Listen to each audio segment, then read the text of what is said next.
In a world with only hot takes, Two college friends try to cool down sports media. join Jack and Jared every week as they tackle the biggest stories in the NFL. And give the reasonable football analysis you won't hear anywhere else. Welcome to 710 Sports. Welcome back to episode 29 of 710 Sports with Jack and Jared. 710 Sports coming to you after the divisional round of the NFL playoffs. We're looking forward into championship weekend. A bit of a blowout weekend here in the divisional round. Not too many close games. Even the closer ones really weren't that competitive, I would say. But, you know, playoff football, you still got to love it regardless. And we're really set up for a couple of good championship games here. Yes. Moving into next weekend. Jack, how you doing? I'm doing good. Got to watch all of these games to varying degrees. Gotta say, some of them watched less than others, which I'm sure we'll be talking about. There wasn't a whole lot to watch in that Giants-Eagles game. That's the preview. Yeah. But yeah, I mean, definitely were some great games.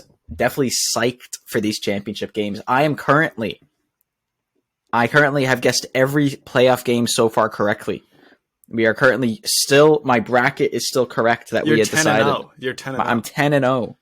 Just for the fans out there. This was from before the playoffs started. Yes, before. Yeah, before in wildcard weekend. The regular season, the end of the regular season and the playoffs. You picked them all. You picked the bracket. Yep. You are 10-0. I'm 10-0 currently going into championship weekend. So these are the matchups they're the matchups I expected, the matchups I wanted, right? I think these are the top four teams in football. So I mean it, right? So yeah, I would probably say at this point, after that Bengals Bills, I would say yeah. All right, so you hear first, fans. We're going to get to the game picks for the championship at the end of the podcast after going over the divisional round. We're going to do a full review of those games and our predictions. Bet on whatever Jack says. The guy has the hot hand. All right now he's 10-0. He's got 3 more games and he goes perfect in the playoffs. Hey. Unbelievable. Maybe I should do March Madness. Huh? Yeah, I guess so. Huh? Maybe we should look into that after the Super Bowl. But let's get right into the divisional round here. We're going to go through a couple of games. The Saturday games, kind of stinkers. Stinker Saturday here in the NFL. We're going to start with the Jaguars. They lose 27-20 to the Chiefs. I don't know if it really ever felt like it was a one-score game. But I guess the Jags did have a couple opportunities late, and they kind of squandered them with turnovers. The last couple of drives, there was a fumble in the red zone by the Jags, also an int by Trevor Lawrence. That kind of ended the game there for them. I think that they got a field goal late and did not recover the onside kick. So they were down 10 and had 2 turnovers late. Yeah, I mean, I guess I'll start here. My thoughts in this game was that, man, Mahomes is just crazy, isn't he? Isn't he just? I mean, in the first drive, he was already doing crazy stuff, slinging it like underhand, like sideways, like jump passing over pressure. He just looked absolutely ridiculous. And then to get hurt and basically say, "Hey, don't sub me out." The quarter ends, and they basically wrap his ankle. He refuses to go to the locker room, and he goes out and finishes a drive that leads to a field goal. And then he goes and sits for the rest of the quarter, goes to the locker room, they check them out, make sure I think anything was serious. There wasn't anything serious. Then he ends up coming back and finishing the game. Meanwhile, Chad Henne just comes in and leads a touchdown drive in his absence. Was it 98-yard touchdown drive? Yeah, I think? Absolutely no problems for Chad Henne, but yeah, I mean, if you're giving that up as the Jaguars to a team where Mahomes is the best player on the team, of course, like other than maybe Joey B, could he be the best player in the league? But either way, this amazing defines that team, and he's out for a drive, and they get a 98-yard touchdown drive. Right. It's not even like Tyreek Hill's still on this team. They got Travis Kelce. I mean, they have dudes, right? They have guys. They have good receivers, but it's not even like it's a. Chad Henne was stepping into this. It's not like he had much practice, right? Other than knowing he was the backup, like other than being the actual number 2. It wasn't like he started last week, right? He came in cold, right? Like as in, like he came in unpracticed and he just guns blazing, that. Right. If you're the Jaguars and you let that happen, that's not good. I Well, don't know. we've seen this. I think in the playoffs last year, or maybe 2 years ago, Chad Henne did play for a game, I believe, Oh, because did he? Mahomes was Yeah. a little hurt, and they won that game. I mean, Yeah. So I mean, I Hey, think yeah, good backup. Yeah, yeah. yeah, and I think Reed, the sorry. way that he schemes, he's sort of an offensive mind. He's got the Mm. strength of that team is the offense. So you'd think, okay, we plug in another guy, he could probably have some success. But regardless, Mahomes comes in on a bum ankle and pretty much still performs pretty well. They put up 27, and yeah, I just didn't feel that close. You have anything from this game, Jack?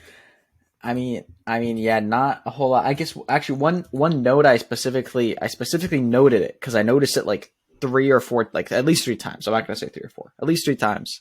I noticed a Chiefs rusher, whether it was a linebacker or like a defensive tackle, like it's one of the defensive line, just going completely unblocked, completely unblocked, direct line to Trevor Lawrence. It happened a couple times, more than twice. This happened this game, which is not quite what you want because it really forces the action, so to speak. I don't know. I'd have to go back and actually look at the tape and see. Okay, was it like some sort of clever stunt or like a late delayed blitz? I'd have to do that, but some of them felt like just normal plays. Like I don't know, like a Tampa 2-4, like some of them looked normal. I think it was just a 4-man rush on some of them, and a dude was unblocked. It was weird stuff, but that I think is one issue offensively as well. Potential issue there, but I mean, yeah. I mean, it makes sense. Kansas City is has the second most sacks in the league this season, 55, behind only the Eagles. So, I mean, they probably have good, they can probably scheme up some good blitz packages. And they have obviously some good pass rushers. So, yeah, I mean, I don't think anybody was really expecting the Jaguars to win this game. So, and it was the largest spread. They did cover. I think it was like 8.5. So, yeah, I think you're at. I think your point of this was it was a 1-score game at half and it ended a 1-score game is but it did feel at a lot of points in this game. It did feel like more than a 1-score game. When Chad Henne got that touchdown drive, that felt like they were at more than 1-score. I mean, at that point maybe they were, but the feeling of the game did feel like it was a 1-score. It's just by a touchdown. Jaguars were still in it definitely, but it did feel like. It didn't feel like the Chiefs were losing control. Let me put it that way. It didn't feel like they were 100%. And it was a backdoor cover because the Kansas City was up 10 for most of the fourth quarter, and then Jags scored that field goal. So, I think that especially with Patrick Mahomes being out and not 100%, the Jaguars had an opportunity to really do something crazy.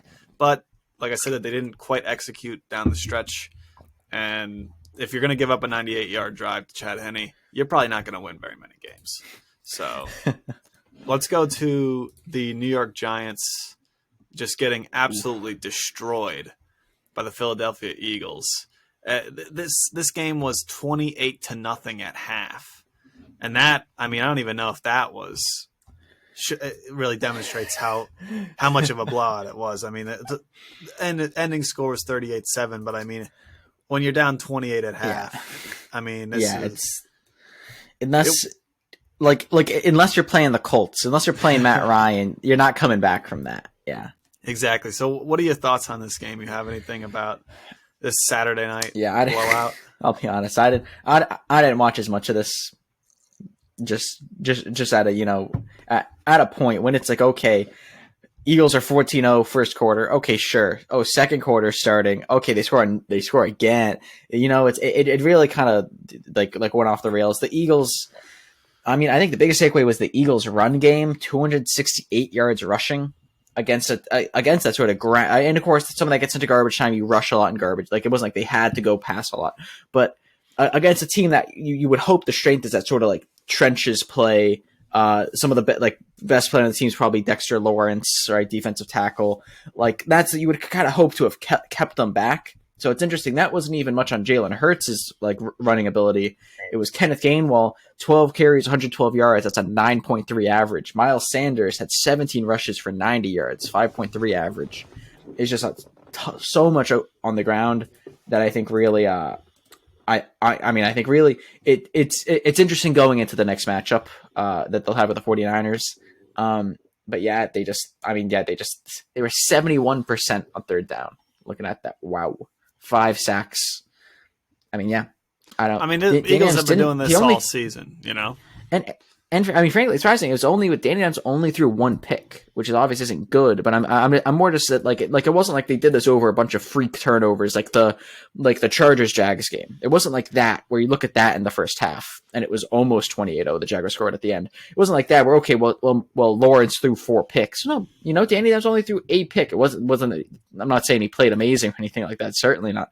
But it's not like it wasn't like this was a turnover heavy game. It was just straight up got beaten. Just like third downs, everything. Yeah. Right. Yeah. I mean, I think my takeaway from it was this game was won and lost in the first quarter. Right off the bat, Jalen Hurts, everyone's concerned he's rusty. He only played week 18. He was injured before. Oh, they got the bye. Was it going to feel right off the bat? 32-yard pass to Devontae Smith. And you could tell no rust. He's not nervous. This is a guy who hasn't won a playoff game. He's only, played in 1 playoff game last year, and he didn't play very good. No, doesn't seem to be shaky at all. Instead, he just comes out, puts up 14 quickly. And something that was really telling to me was in that first quarter, the Giants had a 4th and 8, I think like right around in Philadelphia's territory. And they went for it on 4th and 8. Seemed pretty out of the ordinary for this team. It seemed like ballsy. Yeah, definitely. 8-yard, yeah. Right. And so it's basically one of those things where the Giants understood, hey, we're going to have to have a couple of miracles here. If we're going to stay in this game, we're going to have to convert 4th and 8. Go for it. Yeah. And they couldn't. I think that was sort of at that point you kind of knew it was already over in the first quarter. Philadelphia continues to score. Looking at these drives, kind of rough. I'll be honest here. Just going back and looking. There was that drive. Then there was 3 plays interception, 4 plays punt, 5 plays -1 yard punt, 5 plays 9 yards punt, 5 plays 4 yards punt, 11 plays 88 yards touchdown. And then, it definitely yeah. Yeah, well, not much to say. Giants, not much to say about this. Obviously, Giants they overperformed. It was this year. Yeah. That's a great. It just reminded me of something I wanted to say about this. This was definitely. I mean, this game did not. Even though I got the prediction right, did not go how I thought this would be closer. I know you didn't think so as much. I know you didn't. I thought it would be a bit closer. I thought the Giants would score more than 7 points. I didn't think the Eagles would score 38. I just thought it would be a bit closer. But this is the expected result. The Giants are not a team with a whole lot of talent. Yeah. There's not a whole lot of talent on the roster. Like it's like try to name more than 3 players on that team that start somewhere else, right? I mean, you can name a couple, right? You can name Dexter Lawrence, you could name Saquon Barkley, but I mean, what sort of contracts are you working with? But like it just. Although that's kind of separate, but it's just the thing. There's not a whole lot of dudes on this team. There's not like the overall talent. That's why I predicted this team to go very poor. I don't remember my original whatever I predicted them to go, but it wasn't good. Most people did not predict them to do very well. They definitely the fact they won a playoff game is amazing. Yes, it's Minnesota, which is a caveat there, but like it's definitely like this team does not have much talent. The fact they got here was a lot on coaching. It was on players stepping up. It was on Daniel Jones had a great year compared to his other years. But the team just didn't like. I would have been the only reason I would have thought they had a little bit of chance in this game was on that Giants miracle run sort of vibe that team has, that they've done this before. That was the only reason I think there was even a shimmer of thought the Giants could win was literally because of Eli and those 2 Super Bowl runs for me. Yeah. Speaking as a Patriots fan. But to move on to the Bills and Bengals game, slightly more interesting. Actually wasn't that close either, 27-10, but I certainly narrative-wise, a lot more interesting considering this is, Josh Allen versus Joe Burrow. The Bills were Super Bowl favorites basically going into the season, and here they are in an instant classic in the snow in Buffalo. As soon as the game comes on, you just see that beautiful dusting.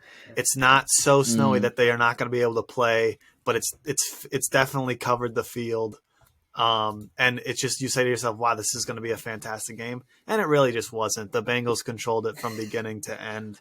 And yeah, I don't know where to start with this one. I guess like I'm sort of seeing a reoccurring result here of the Bills just collapsing on both sides of the ball in big games. I guess last playoffs, like the offense was really, really good and Josh Allen played really, really good and the defense kind of let them down. It's more 13 seconds, no timeouts, right? Ooh. Right. This game was everybody just completely, the defense played bad. The offense played terrible. Josh Allen didn't play good at all. And for anybody who could even suggest before now that Josh Allen is better than Joe Burrow, I mean, I want everyone to be clear that this is not the case. We had QB rankings. If you go back to our first ever episode of the pod, QB rankings, those rankings are trash. They're awful. I think I had like Russell Wilson 5 or something. I had Aaron Rodgers 1. You had Aaron Rodgers 1, but you had Josh Allen 3 over Joe Burrow, and I had him 4. Just the disrespect for the King of the North. It's a mistake. It's a mistake. Joey Ice Cold Burrow. It's a mistake. When you get into the snow game and you can't run the ball, right? You basically are depending on Josh Allen to be your lead rusher every single game. To be a Buffalo team, and they're so dependent on the pass. They pass it so much, right? And then the snow comes, and they should actually be able to score pretty good. Generally, offense does better in these conditions because the defense, they're slipping and sliding just as much, right? So you make one cut, and you could be gone. Yeah. And then we saw that. The Bengals wide receivers were getting plenty open. First couple of drives, TDs, right, for the Bengals. So I don't know why there just wasn't a connection. Josh Allen was missing some receivers. I don't know. It was just the collapse on both sides of the ball. And I honestly, I might be, everyone knows that my biggest pet peeve is bandwagon fans. So I'm a little bit happy that, they kind of, they end up losing here because so many people are like, oh yeah, the Bills, right?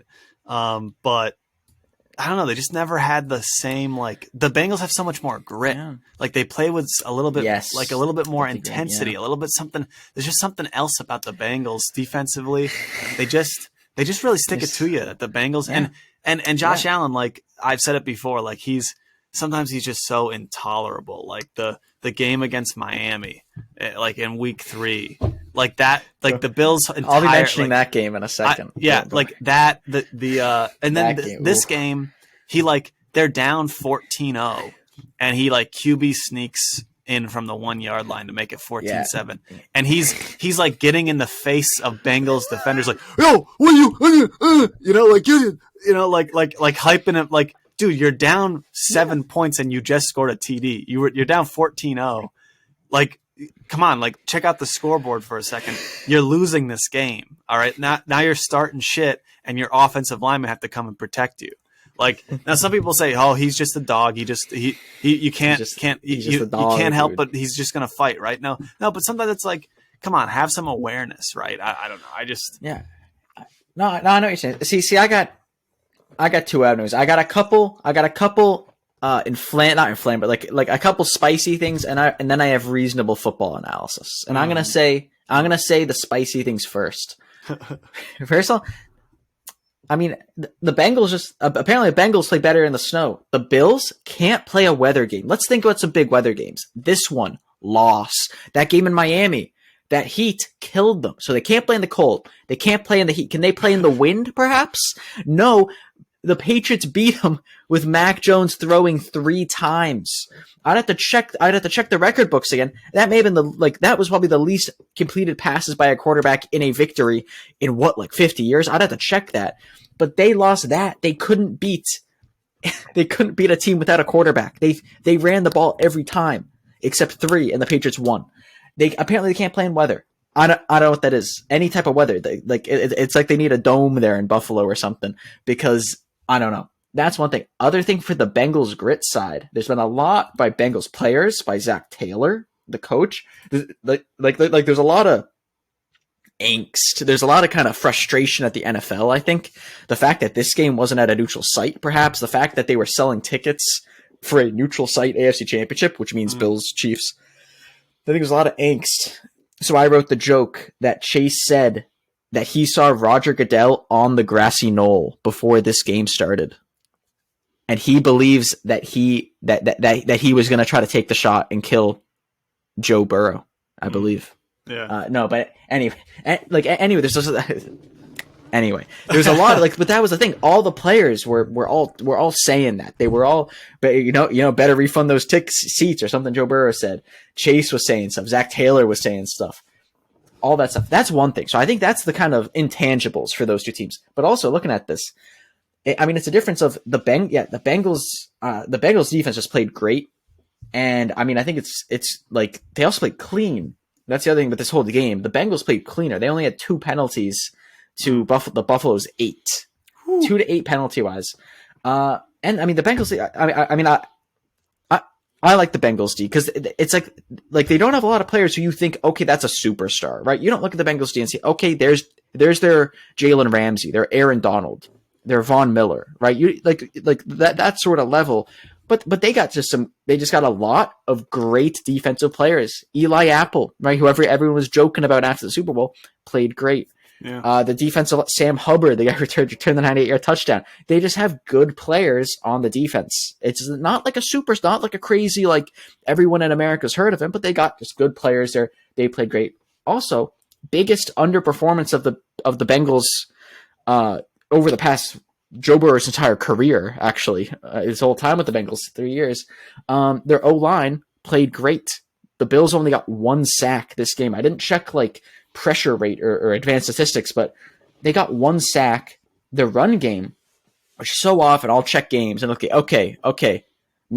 Joe Mixon, he's coming in with a hot 2.9 a carry, 3.5 a carry. His seasonal average isn't terrible. It's like a 3.9 or something. Like a lot of these, it's not like I think he's a good back. This is not on him, or not fully anyway. But it's just like this game, he averaged 5.5 or something against the Buffalo defense. I know the Buffalo defense was banged up, but that performance by the Bengals O-line is big for this game. It's big for future games this season, because they were able to protect Joe Burrow. That's the thing people have been saying for so long. That's what happened in the Super Bowl last year. They were able to protect Joe Burrow. I think that's my last point. Yeah, I just think. Yeah, the Bengals just played better both sides of the ball. Excellent analysis. I will point to the fact that Josh Allen grew up in California. Okay, went to high school in California, I believe, in Fresno or something.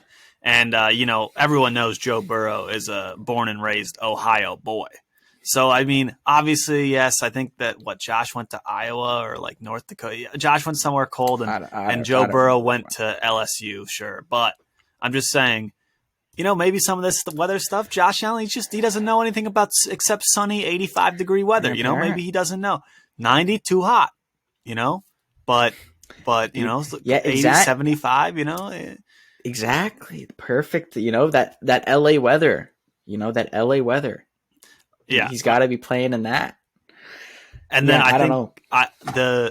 At some point, I think in the second drive or in the second half, there was a play where Joe Burrow went over the top to Jamar Chase, and he got pass interfered with by the corner, and the safety was coming over and collided, and basically Chase fell down, and the safety basically headbutted the corner, and they both got injured at the same time. Gnarly hit.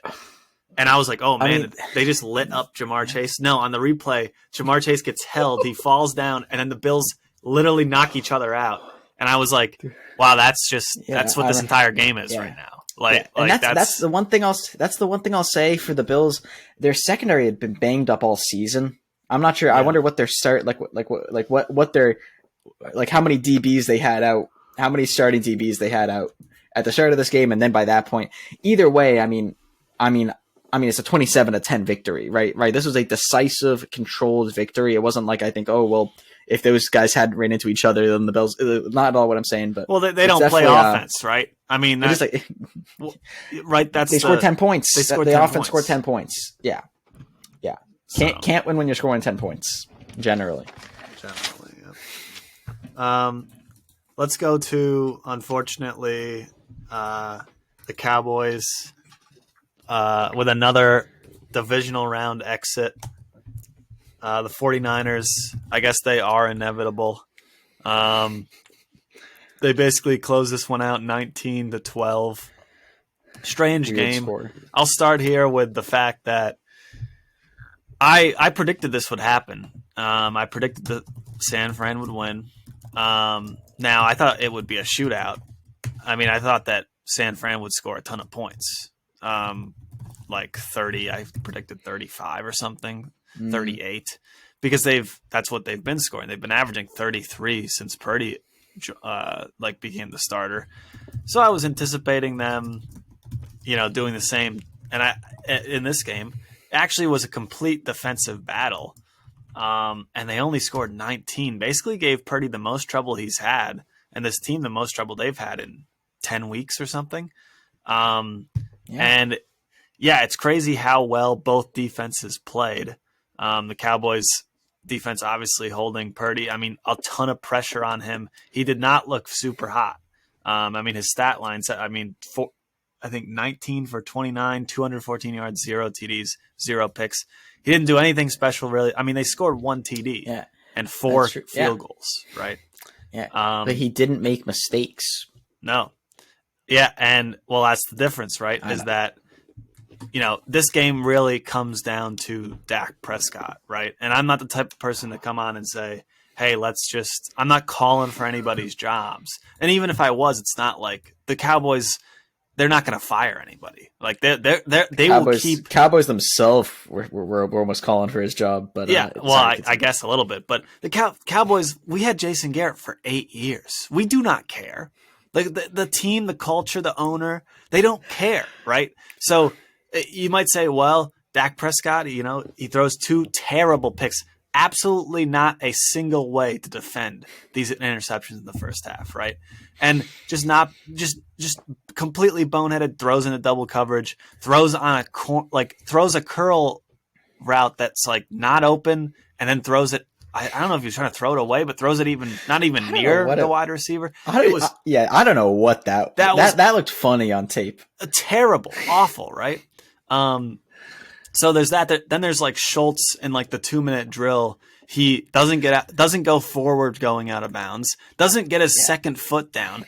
I mean, this is the type of stuff that we're used to with the Cowboys, just nonchalant, phoning it in. They had 7 penalties this game, far different from the game last week where they only had 2 penalties, right? So 7 penalties, not that bad, but, it definitely hurts, right? It's more in character, yeah. Right, and more in character to the Cowboys, right? So that's what that is. It hurts so much more knowing that they only scored 19, right? We needed to get one more TD to tie, or like if Maher could kick an extra point, then we would have won with a TD, right? 20 points. We needed 2 TDs, 2 field goals, and we would be going to the NFC Championship for the first time in my entire life, right? And instead, Dak Prescott basically lays an egg. But I mean, this is what we get, right? I mean, we know he isn't going to win you a lot of games, and that was clear. You had an opportunity with 2.5 minutes left. You got the ball down 7, 3 and out, punt. Okay, then basically you get a stop, and it gets punted back to you. And you have 40 seconds. And I mean, it's crazy to think how like Mahomes could execute a 13-second drive to get in the field goal range, and the Cowboys can barely it can't even get into Hail Mary range with 40 seconds. Awful. But you know what? I mean, it hurt. It really did hurt. But I mean, like I said, the 49ers, they're good. They're good. But it seems like Purdy could be brought down to earth a little bit. In this game he was. So I don't know. What do you think? Yeah. I mean, I think all that's great. Yeah. I mean, I think mentioning, I'll starting that kind of, that last kind of whole 2-minute drive situation. I know at one point I wrote down quote from Greg Olson on the cast. That's bad clock management. At some point he says that. I wrote that. Actually, that may have been on the 2-minute, like maybe that was on the drive before. Either way, I read that him saying that. But yeah, with Schultz, I wrote that out. I was like, oh yeah, you had to be going forwards when you're going out of bounds. That big, like he had to fight for that again, and then Schultz messing up again, not bringing his foot down to what he easily could have done. Right. That was a situation. We've seen some crazy circus catches, the way people keep their feet in. Yeah, he's a tight end, not a receiver, but still. No, he's wide open. Easily. Should have been able to come down with that. Didn't. That being bad, thoughts before I go into actual analysis again. Thoughts on the final play. Thoughts, right? Zeke, for those who don't know, they lined up one lineman, and that lineman's name is Ezekiel Elliott. He's at center. He hikes the ball to Dak Prescott. Dak Prescott throws it to their punt returner, who's about 10 yards downfield. This punt returner then gets blown up instantly. So we see him blown up instantly. Zeke is also just completely decked because he's not a center. They have a bunch of linemen on either side of the field doing nothing. I understand. I think I get how the play was supposed to work, but it did not at all go to plan. It was frankly, it was like running a QB draw with no timeouts. Right. It's very reminiscent. It's not as bad as that, right? Now the play looks stupider because it is stupider, right? But come on, I mean they're down 7. I know. They can't they can't even throw a Hail Mary, so they have to do some sort of weird lateral play. And so it's dumb, but it's also like, I mean, I wish I could have seen it and something happened. Like what the actual plan was. But they didn't execute that either. They couldn't execute anything offensively. I don't know why they would think, oh yeah, let's freaking take out the triple lateral back-to-back O lineman out at receiver. Yeah, no, it was a mess. Yeah. I mean, honestly, at that point, I would have actually liked halfback draw more. Have Zeke in the backfield. They may only have a couple linemen back. Oh, Pollard was out. If Pollard was in, I think they should have done a halfback draw. Maybe with Zeke, maybe not. But because then halfback, they're playing quarters, right? If you're in halfback draw 4 wide, they're still probably going to play quarters at that point, prevent defense. So you still have time to get your linemen ready. Put Schultz as a receiver outside, so you have a tight end. It's not like anyway. I'm getting lost in that. Back to some actual analysis. It's interesting what you said. Yeah, Purdy, the 49ers offense was definitely, stifled a lot by that Cowboys defense. A great Cowboys defense, but yeah. Sorry there. Purdy was under pressure on 48.5% of dropbacks. I think that was the highest by a 49ers quarterback since sometime in 2020. I think it was January 2020, if I remember correctly. That they're just like, that was a crazy pressure rate. It's great that he didn't throw an interception, but yeah, the offense was definitely not as electric. And it'll be interesting when we talk about the championship, about how might that, do we think that's going to happen again? Do we think, like you said, Eagles had so many sacks, but do we think Cowboys defensive line is so strong, blah, blah, blah. Anyway, that I think was definitely a big piece of this game. I think a funny thing with this game, Gronk predicted that the 49ers would win by 9 in the pregame. And he would have been right if Armstead, I'll talk about that, but because if Armstead did not, he he didn't want to get a roughing the passer on Dak when Dak was going to take a safety. So he kind of just pushes Dak, right? He doesn't blow him up because it's the end of the game, but he's not going to get draw from the passer. But he doesn't fully commit to it, but then Dak doesn't get tackled, right? Because it wasn't didn't fully commit to it. And then is able to throw the ball away or something, not take the safety. But if Armstead had fully committed, the 49ers would have won 21-12, which would have been a 9-point victory.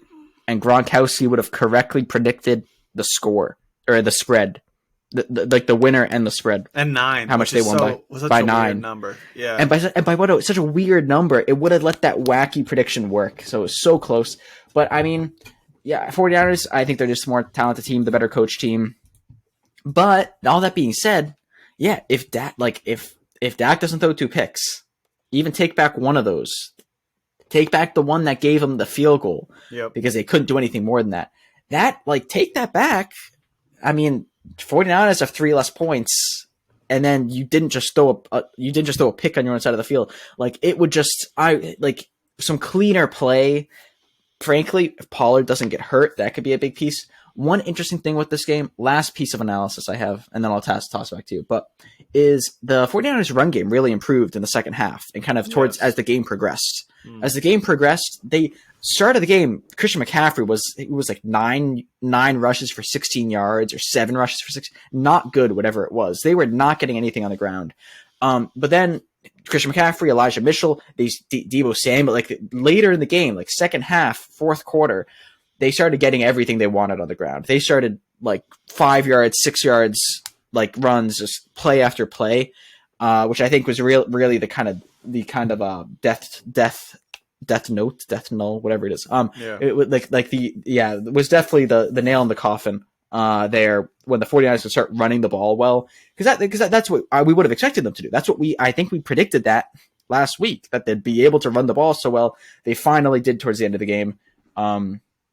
But yeah, I mean, I thought that was a big part of why the Cowboys lost as well, that they were able to contain the run so well to start the game, but then, I mean, it gets hard to contain the run for too long. So yeah, no, I think especially without the offense making up for it. If the Cowboys offense had performed at the same level the defense was performing at, 49ers wouldn't get to run like that. They wouldn't have the chance to, which I think is also to note. But it's an excellent point. And if you look at the numbers, it's actually like they don't look like they ran the ball particularly well, like 3 yards a carry or something. But it's because it was like they got nothing in the first half, and then something changed. Like you said, coaching, whatever scheme, they were able to put it together on the ground. So I think that's an excellent point there. So sort of to, I guess, transition more like sort of specifically into the championship weekend, right? We're going to talk about our predictions for both championship games. Hopefully this weekend we're actually going to get together and watch them in person.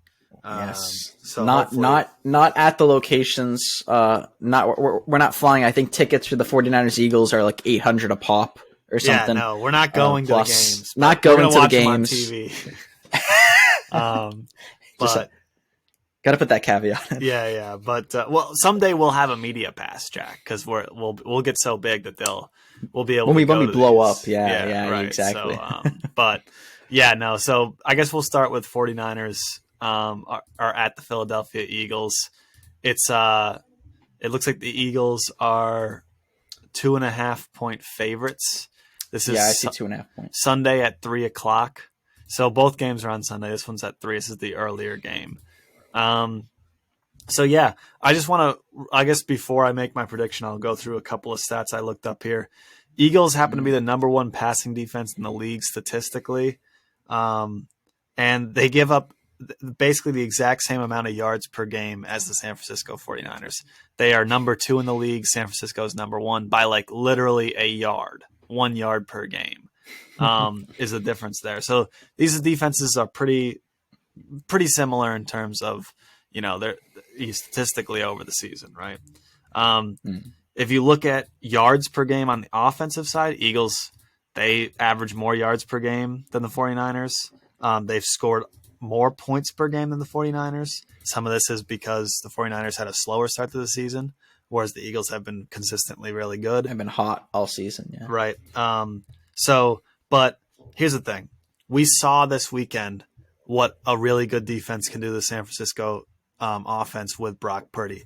Even with all those weapons, even with McCaffrey in the backfield, Debo, Ayuk, all this stuff, right? They didn't run the ball particularly amazing against Dallas. Brock Purdy didn't even throw a touchdown, right? And yeah, they definitely struggled. Guess who? So Dallas has the 3rd most sacks of anybody in the league this season. The Eagles have the most, and it's not even close. Basically, Kansas City had 55 sacks in the season, and they were 2nd in the league. And I think Dallas had 54. The Eagles have 70. 15 more sacks on the season than the next best team, right?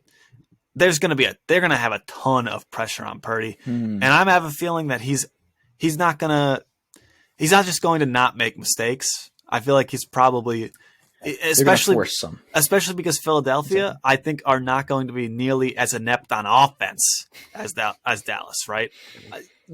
Just Jalen Hurts, you say, oh, but the San Francisco defense is good, but Jalen Hurts in the read option basically can neutralize anything. When they're doing that run option, or the run pass option, and I mean, it's basically he can read an edge defender and decide, hey, I'm giving this to go towards the middle, or I'm taking this outside type of a thing, or I'm throwing it on the quick slant or whatever, or on the drag. So, I mean, come on, look at what the Eagles did to the Giants. Look what the Eagles have done all season. I have more faith in Jalen Hurts, especially after this weekend, after seeing what these teams did. So I gotta take the Eagles on this one, and this is maybe bad because San Fran is so hot, but I just cannot see the Eagles having like the collapse that Dallas had. I feel like offensively they will be able to score. And I think that their defense is better than Dallas's, so they should be able to hold San Fran to even maybe even less points. So I gotta take the Eagles here. I think that they will be the Avengers to San Fran's Thanos. And so I'm gonna take them. I'll take them 27-24. Close game. Now I have like said earlier, I predicted every game of the playoffs correct so far. I'm still working on the original bracket, and I gotta stick to that. Right. What I'll say is, the outcome of those past two games definitely puts some seeds of doubt. Definitely makes you worried about the 49ers, who I predicted to win this game and who I'm gonna predict to win this game still. But I'll be honest, the blowout victory by the Eagles and the kind of really inch it out had a lot of trouble with the Dallas defense. That worries me. Those two things worry me. What I will have to say though, because I'm still calling the 49ers. I'm still calling them. I still like them. I still like these 49ers. What I will say though is, right, I mean, it's going to depend a lot on Brock Purdy. Right, it's going to depend a lot on what he's able to do. Because even in this past game, there was a circus catch by Kittle in that last game, a massive catch, massive timing, massive amount of yards, everything. That without that, I mean, without that one circus catch, that wasn't even really Brock Purdy kind of just slinging it out there, barely seeing him, sort of thing. Without that, this game could look very different. So I think a lot's going to depend on him. A lot's going to depend on that pressure that the Eagles get. Because I mean, that's a crazy amount of sacks, leading the league in sacks. But I'm going to go with the excuse, the rationalization. That's the word. That was Brock Purdy's first, not his first playoff game, but this is every game he plays. He's played so little. That was his first. That was probably the hardest matchup. I'd have to check the schedule that they've played. That was probably the hardest matchup. Yep. Seahawks are hard, right? I like this. We like the Seahawks here at 710 Sports, but still, it's not like this Cowboys. This was a team a lot of people liked. A lot of Cowboys fans were saying it was their year, right? It's a hard matchup. Again, and they match up in a way that pressures the quarterback a lot, which Eagles do too. But that's what I'm going to say. Okay, now we had a game. Brock Purdy has real world experience against an NFL top 3, you said, in sacks. I might still say I might put the line better than the Chiefs line. I'd have to think of that. But an amazing defensive line. He's now has experience with this. There's now a week. He has this full week to look at game tape, to go to go over everything and try to get better against the pressure and everything. And I think he will improve a bit. The question, will it be enough against a team with the dominant defensive line that the Eagles do? I don't know. And that's the offensive side of the ball. Because I still think that the Eagles, I'm still a bit of a doubter. I like Jalen Hurts. He's had a great season, but I'm still, I don't believe in them as much. I don't know.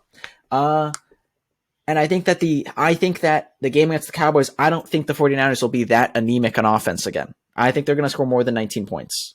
Will Brock Purdy throw a pick? Probably, right? Probably. But I think that something's going to give, something's going to change offensively for the 49ers. Defensively, one thing I'll say is that, like you were saying, the run read option, Jalen Hurts, that game against the Giants, they really didn't throw for all that many yards. And of course, they didn't need to, right? Obviously, they got back they had such an explosive start, and they were passing and having explosive at the start. They don't need to pass. They want to run it out. But the Eagles have gotten a lot on the run by Jalen Hurts as well, right? So credit to him. But a lot of their offense is the run game. And I feel like if there's one dude who's going to stop that sort of run and read option, I think it's Fred Warner. I think that the immense run stopping talent of this 49ers team in Greenlaw, like Greenlaw, Armstead being two, not even guys you hear about all that often. You got those two there, two great helpers to players like Nick Bosa, who might be that edge rusher who would be faked out. Hopefully he can read that, being top defensive end in the league. You got Fred Warner as the middle linebacker, best middle linebacker in the league, can stop the run like the best, can cover the pass like the best. And you got Hufanga, all pro safety. He's going to come down into that box too. All sorts of stuff I think is going to wreak havoc on this run game. I still think they're going to get a lot of yards because I think it's part of this Eagles team. I think it'll be a high scoring game. I think they're going to run, but I don't think we're going to get to see nearly as dominant of a on the ground performance as we saw against the Giants. I think this 49ers team will not allow them to do that based on just how many talented players are there on the front seven and Hufanga, and that sort of run stopping ability. I have faith. There you go. So I got the Eagles. Jack has the soapbox. 49ers. Jack has not missed a single pick in the playoffs. So I think probably go with what he says. If he says 49ers, I think you probably want to go with him because clearly he's got the 49ers have the second least rush yards allowed in the league. I believe the only, if I'm reading this correctly, yeah, I am. Second least rush yards allowed behind only the Titans, who have 14 less. The Titans allowed 1,300 rush yards, or 1,307. 49ers allowed 1,321. Whereas the Eagles are kind of middle of the pack. Eagles allowed 2,068 rush yards. They're middle of the pack to like maybe on the maybe on the slightly worse side for rush defense, and that I think that's going to be a big part of this game. Yeah. I mean, definitely. I mean, there you go. They could. I think it will be a difference in terms of if they can stop Jalen Hurts, they'll win this game. 100%. Why they're and whether they can, that's the question. Yeah, whether they can is a big question, but I have faith. Hey, there you go. My golden goose. This guy doesn't believe in Jalen Hurts, but believes in Brock Purdy. Stop saying this. You keep saying this each episode. You tell me, oh yeah, Brock Purdy. He's much better than Brady. You're putting these things. I don't mean it like that. I don't mean it like that. I'm just. People think I'm being sarcastic when I say these things about Purdy. I'm not being sarcastic. I'm clarifying. I'm just clarifying that that's who you're taking. You take Purdy. It's been good for you. It's definitely been good for you. But okay, let's get to the Bengals at the Kansas City Chiefs. The Chiefs are at this point actually 1 point dogs. 1 point. I know, and I think I see 1.5 point. I thought I might have seen 2.5 point dogs somewhere, but at least 1.5 is the current DraftKings spread, not sponsored. So people like the Bengals probably because they're not sure exactly where Mahomes is going to be with the ankle injury. So I mean, looking at this, everyone's aware that in the last year the Bengals have beaten the Chiefs 3 times. Kansas City is. And Mahomes is 0-3 against Burrow. This has happened in the regular season last year, the playoffs last year, and then in the championship game, and then in the regular season this year, all trending towards another loss in the AFC championship game. Stack on top of the possible Mahomes injury, the Bengals having statistically and just by the eye test a much better defense than the Kansas City Chiefs, and basically an offense that we've seen over and over again stack up against Kansas City and basically anyone on their best days. And so all that being said, I think Kansas City, I think they're due. Okay. I really think that now I picked them midseason to go to the Super Bowl and win. And before the playoffs started, I did the same. Okay. So part of this is I feel shoehorned into that pick. But this is a pick'em game, even with Mahomes slightly injured. And to be fair, I think that Burrow is the second best QB in the league, but I think that it's still a pretty big gap. I mean, the stuff that Mahomes can do with the football, the way that he can throw it, and yes, his mobility might be a little bit stunted, but even in the second half, he was still scrambling around a bit, even with the bum ankle.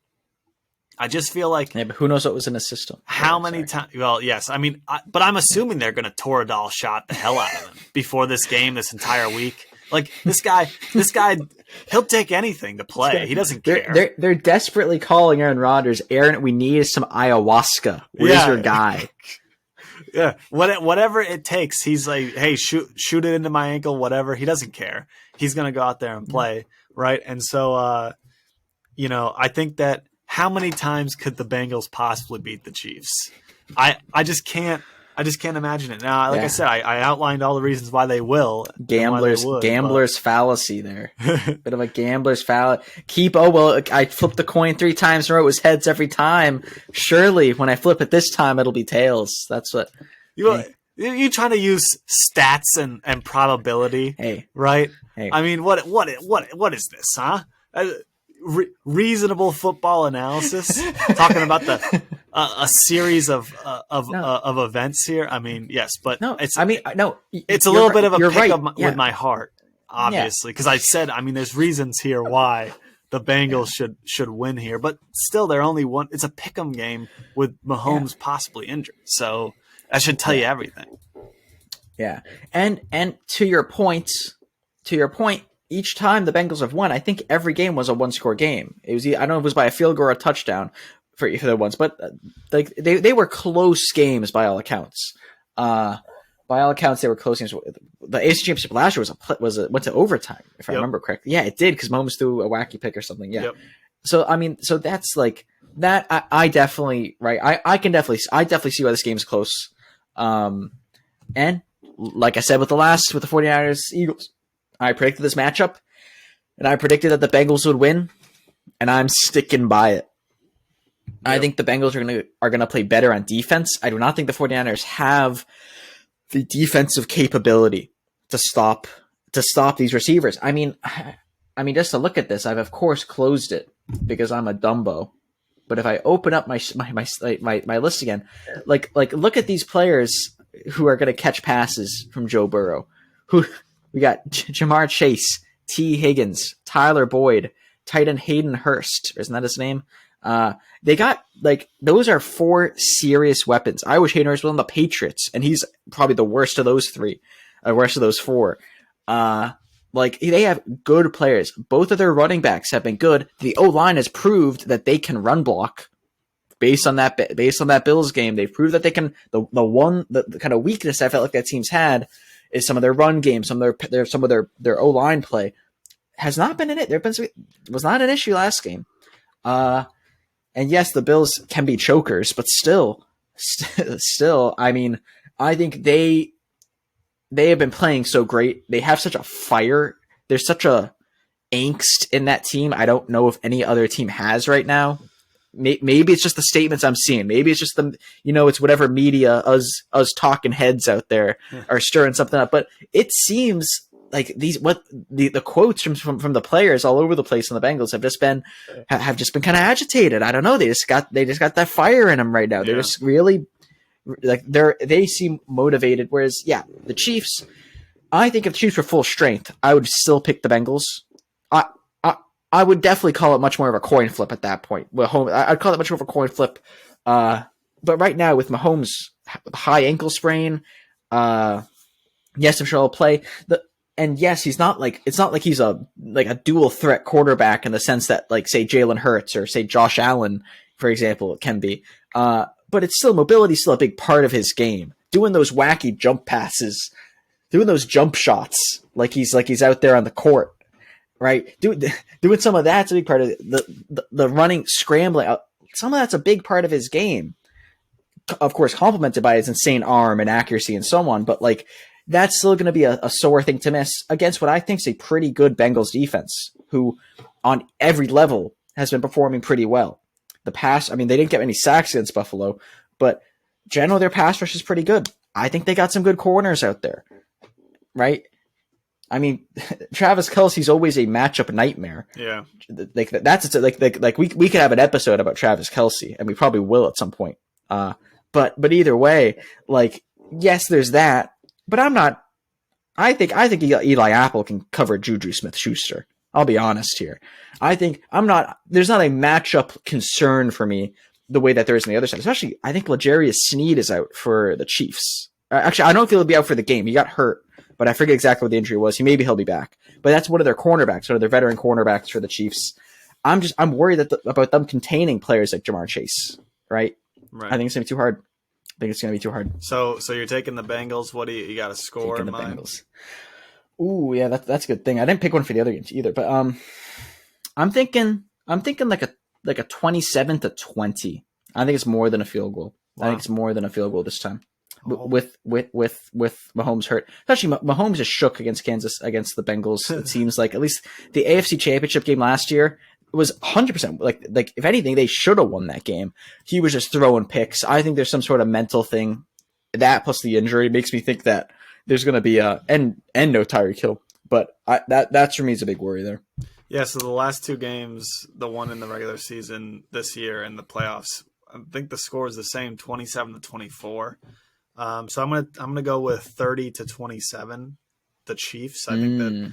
I mean, even in the regular season game, there was so many plays where if they had gone the other way, the Chiefs would have won that game.